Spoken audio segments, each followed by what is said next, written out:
the Lord and He shall give you the desire of your heart. Sa Diyos mo hanapin ang kaligayahan at ang pangarap mo ay iyong mararamdaman. Tayo manalangin, aming Ama Diyos na makapangyarihan sa lahat, buhay at dakila ka. Salamat sa oras ito na isang malaking pribileyo at pagkataon na kami po ang mga PWD ay maturuan about sa mga livelihood program, God. Hindi po hadlang anumang sitwasyon at kalagayan namin, Panginoon. At salamat po sa mga tao na ginamit mong instrumento, God, sa lahat ng mga opisyalis at bumubuo nito. Dalangin ko, Diyos, ay patuloy mong pagpalain ang bawat isa sa amin, O God, lalo na ang bawat seksyon, O God, at maging sa mga activities po namin gagawin ngayon sa oras nito hanggang sa mag-apon.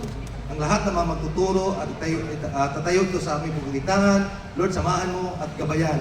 Ang bawat pamilya, Lord, ikaw patuloy magpapala at walang magkukulang sa amin sapagkat ikaw ang Diyos na may-ari sa lahat ng bagay. At ang sino man nagtiwala sa iyo ay walang imposible ay iyo pong pagpalain, Panginoon. Salamat po, Diyos, at dalangin po namin at pinagtiwala po namin ang programang ito mula sa umpisa hanggang sa pagtatapos. Purihin ka at kilain ka. Sa iyo ang pinakamataas ng papuri, pasalamat, pagluhod ko dakila sa iyong pangalan, sa iyong anak na si Kristo Jesus, sa ngalan ng Ama, ng Anak, ng Diyos Espiritu Santo, ang lahat ay magsabi ng Amen.